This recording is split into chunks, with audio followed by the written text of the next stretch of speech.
हिंदी में यूपीएससी की तैयारी से संबंधित प्रोग्राम्स को देखने के लिए सब्सक्राइब करें स्टडी IQIAS हिंदी। नमस्कार। ऑल आइज ऑन रफा ये ट्रेंडिंग पर रहा और कारण एक बड़ा अटैक इजराइल के द्वारा बेसिकली गाजा में रफा वाले एरिया पर उस स्थान पर अटैक करा गया जिस स्थान पर बेसिकली टेंट लगाकर शरणार्थियों को और उन लोगों को रखा गया था जो कि वास्तविकता में आप पाएंगे कि गाजा में इजराइल के अटैक से बचने के लिए इस एरिया में शरण लेने आए थे। एक ऐसा अटैक जिसमें नियर अबाउट 45 लोगों की डेथ हुई और इसको कोट करते हुए कहा जा रहा है कि सभी की निगाहें रफा पर हैं, यानी कि पूरा वर्ल्ड देख रहा है कि बेसिकली इजराइल के द्वारा जो हमास के अगेंस्ट रिटेलिएशन करा गया उस रिटेलिएशन में अंततः किस प्रकार से सामान्य लोगों को या उन लोगों को जो उस स्थान में निवास कर रहे हैं कितने मैसिव अटैक्स का सामना करना पड़ रहा है। अब यहां पर इस बात पर फोकस करना भी जरूरी है कि इजराइल की जो कार्यवाही है, जो गोलाबारी है, जो बम्बार्डिंग है, वो आप यहां नक्शे पर देख पाएंगे कि इस प्रकार से इस क्षेत्र पर फोकस्ड है। अर्थात गाजा वाली जो स्ट्रिप का एरिया है इस पूरे ही प्लेस पे आप पाएंगे कि इजराइल कंटिन्यूअसली अपना अग्रेशन, अपना रिटेलिएशन जो है वो दिखा रहा है। अब यहां पर एक बात नोटिस करने वाली है कि जो रफा का एरिया है, ये रफा का एरिया खासा इंपॉर्टेंट हो जाता है। किस पॉइंट ऑफ व्यू से? तो जरा आप फोकस करेंगे इस बात पर तो एक बात आप नोटिस करेंगे कि इसके नीचे जो है वो इजिप्ट वाला पोर्शन है। यहां पर पहले भी एक घटना हुई जहां पर छोटे स्तर पर, अभी जो है वो बृहद स्तर पर हुआ जहां 45 लोगों की डेथ हुई, बट इसके पहले भी आप पाएंगे कि छोटे स्तर पर जो है एक अटैक किया गया था। तब भी ये इंटरनेशनल मीडिया के द्वारा हाईली कवर करा गया और खबरों में बना रहा। अब इसके साथ ही इजिप्ट के जो ट्रांजिएंट एरिया है रफा और इजिप्ट के बीच में, यहां पर भी आज से कुछ समय पहले जो है वो खबरों में दिखाई दिया कि भाई कुछ अग्रेशन इजराइल के द्वारा जो है वो दिखाया गया और इजिप्ट ने इस पर जो है वो कहीं ना कहीं प्रश्न चिन्ह भी लगाए। अब रफा के केस में इजराइल के द्वारा ये जो कार्यवाही करी जा रही है, खासकर जो शरण लेने आए लोग हैं उनके अगेंस्ट ये जो बिहेवियर या ये जो अग्रेशन दिखाया गया, इसके लिए कहीं ना कहीं इजराइल जो है वो आइसोलेटेड होता हुआ अलग थलग दिखाई दे रहा है विश्व जगत में। यहां मैं आपको इस बात पर भी एक बार गौर कराना चाहूंगा। आप पाएंगे कि जो घटना आप देख रहे हैं इस घटना के लिए इजराइल के द्वारा क्या सफाई दी गई। यहां इजराइल ने इस बात को जो है वो एक्सेप्ट करा कि जी हां, ये जो बम्बार्डिंग थी, ये जो घटना हुई, ये घटना रफा के एरिया में हुई, बट ये घटना जो है वो जानबूझकर इंटेंशनली नहीं थी। यहां पर आप पाएंगे कि इजराइल के द्वारा यह भी कहा गया कि भाई ये एक दुखद घटना है और साथ ही इस बात को भी बताया गया कि ये जो एरिया है जहां पर ये इंसिडेंट हुआ, ये एरिया खासा सेंसिटिव है। अब इजराइल का ये जो स्टैंड है, वर्ल्ड कहीं ना कहीं इस बात को समझता है कि भाई अगर इस स्तर पर जाकर युद्ध पहुंचे कि भाई वो स्थान जहां पर लोग तंबू बनाकर एक स्थान पर जो है वो शरण ले रहे हैं, अगर दूसरा नेशन उस स्थान पर अपने आर्मोररी और आल्टरी से अटैक करता है तो ये डायरेक्टली सामान्य लोगों पर अटैक माना जाएगा, ना कि किसी आतंकवादी समूह के अगेंस्ट या एक इंसर्जेंट ग्रुप के अगेंस्ट करा जाने वाला ऑपरेशन। ये दोनों ही कंडीशंस अलग अलग हैं। अब कहीं ना कहीं ये स्थिति इजराइल के लिए काफी ज्यादा गंभीर होती हुई दिखाई दे रही है। रीजन ये है कि जो इजराइल है इसका कहीं ना कहीं सपोर्ट आपको दिखाई देगा वो यूएसए से है, और अगर आप थोड़े भी जियोपॉलिटिक्स से परिचित है तो आप इस बात से परिचित होंगे कि मानव अधिकार या मैं कहूं ह्यूमन राइट्स की सबसे बड़ी जो वकालत करने वाली लॉबी है, आप कह सकते हैं वो सेक्शन ऑफ वर्ल्ड जो कहीं ना कहीं ये प्रोक्लेम करता है कि भाई ह्यूमन राइट्स का वायलेशन अर्थ में किसी स्थान पर नहीं होना चाहिए, ये लॉबी बेसिकली अब एक्टिव होगी।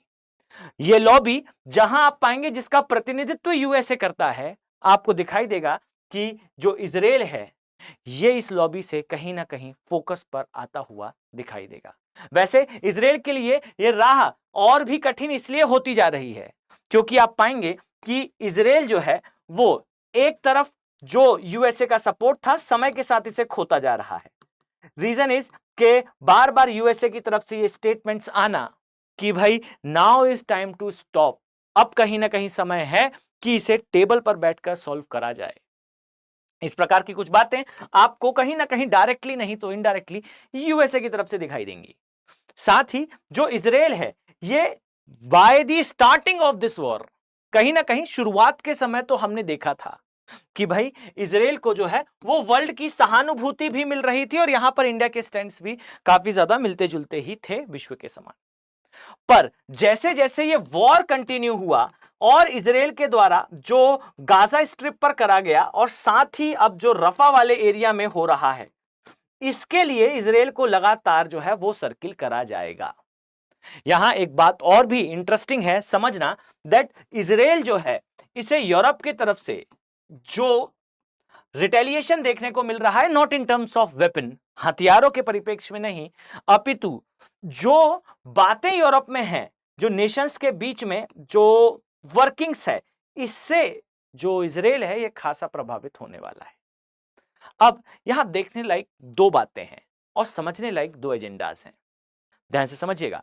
फर्स्ट ऑफ ऑल तो थिंग इज के ये जो इजराइल ने यहां इस स्थान पर रफा वाले एरिया में करा, क्या ये वास्तविकता में वही कंडीशन है जो इजराइल जो है वो शो करना चाहता है, या फिर इस कंडीशन में एक छुपी हुई वार्निंग भी है दैट जो गाजा वाले एरिया में हो रहा है वो रफा वाले एरिया में संभावित है, यानी कि ये एक इनिशिएशन है, शायद अग्रेशन आगे और भी बड़े स्तर पर हो, ये एक चेक हो बेसिकली इजराइल का कि वर्ल्ड किस प्रकार से इस पर रिएक्ट करता है।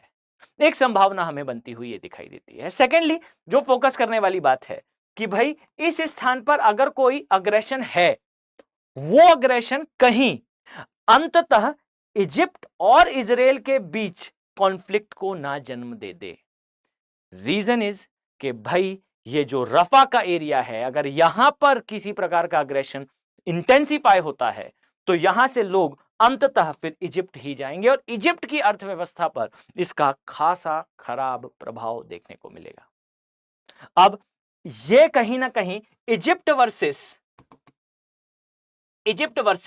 बेसिकली इजराइल, ये विवाद जन्म ना ले चूंकि वर्ल्ड अभी ही इस सदमे से बाहर आया कि भाई कहीं ईरान और इजराइल आपस में युद्ध में सीधे डायरेक्ट कॉन्फ्लिक्ट में ना आ जाएं। अब कहीं ना कहीं यह स्थिति आपको इजिप्ट में होने वाली स्थिति के साथ कंपेयर करती हुई दिखाई देगी। आने वाले समय में यह एरिया मिडिल ईस्ट खबरों में लगातार बना रहेगा। याद रखिए कि अगर आपके लिए वीडियो इंफॉर्मेटिव है तो फर्स्ट ऑफ ऑल आपके लिए एक अनाउंसमेंट, स्टडी IQ के P2I बैचेस अर्थात प्रीलिम्स से लेकर इंटरव्यू तक की तैयारी करने वाले हमारे जो बैचेस हैं ये स्टार्ट होने वाले हैं। क्लासेस तो इनमें भाई 28 तारीख से स्टार्ट हो चुकी हैं, पर एडमिशन अगर आप चाहते हैं तो ये एडमिशन आप 31 मई से पहले अगर लेते हैं तो सेल के तहत आपको 25,999 की बैर मिनिमम कॉस्ट पर ये आपको मिल सकता है। लेकिन यहां दो इफ हैं, दो किंतु हैं। पहला याद रखें 31 मई से पहले आपको इन बैचेस को ज्वाइन करना है, फर्स्ट थिंग। सेकंड, आपको यूज करना है AK लाइव कोड का। याद रखिए कि अगर आप AK लाइव कोड का यूज नहीं करते तो आप इस सेल का फायदा नहीं उठा पाएंगे। सेकंड, आपको 31 मई जैसा मैंने आपको बताया इस तारीख से पहले इन बैचेस का पार्ट बनना होगा। क्या है इन बैचेस में, तो स्पष्ट शब्दों में अगर मैं कहूं तो भाई इन बैचेस के माध्यम से आप पाएंगे कि ना केवल आप UPSC के प्रिलिमिनरी एग्जामिनेशन अर्थात प्री की तैयारी, ना केवल मेंस की तैयारी, बल्कि आप अपने इंटरव्यू तक की तैयारी के लिए प्रिपेयर होंगे। इन बैचेस में आपको सक्सेस इन प्रीलिम्स के नाम से अर्थात SIP के नाम से, सक्सेस इन प्रीलिम्स प्रोग्राम के तहत आप पाएंगे कि आपको प्री का एक प्रॉपर क्रैश कोर्स मिलेगा और इस क्रैश कोर्स के माध्यम से आपका प्री जो है वो crystal clear and rock solid होगा। सेकेंड थिंग, इतना ही नहीं, जब आपका प्री क्वालिफाई होगा तो याद रखिए मेंस रेसिडेंशियल प्रोग्राम के तहत आपको मुख्य परीक्षा के लिए आवासीय सुविधा प्रोवाइड करी जाएगी स्टडी IQ के द्वारा। ये सब कुछ जो कॉस्ट मैंने आपको बताया 31 में से पहले 25,999 की बैर मिनिमम कॉस्ट पर आप इन कोर्सेज को परचेज कर सकते हैं। साथ ही अगर आपको ज्योग्राफी ऑप्शनल है डियर, तो ज्योग्राफी ऑप्शनल के सेपरेट बैचेस ये भी स्टार्ट होने वाले हैं, जिनमें मैं आने वाले समय में अर्थात 31 मई से आपको ज्योग्राफी ऑप्शनल के सारे जो टॉपिक्स हैं उसे कवर कराते हुए 300+ मार्क्स की स्ट्रेटेजी के साथ मिलने वाला हूं। अगर आपको ऑप्शनल सब्जेक्ट ज्योग्राफी है तो welcome, these are batches for you. ये आपके लिए बैचेस हैं शुद्ध हिंदी मीडियम के।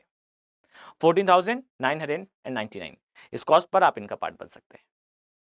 इस उम्मीद के साथ कि मैं वो सभी सीरियस IAS एस्पिरेंट जो अपने फर्स्ट अटेम्प्ट में UPSC क्वालिफाई करना चाहते हैं, मैं उन सभी को इन बैचेस में देखने वाला हूं।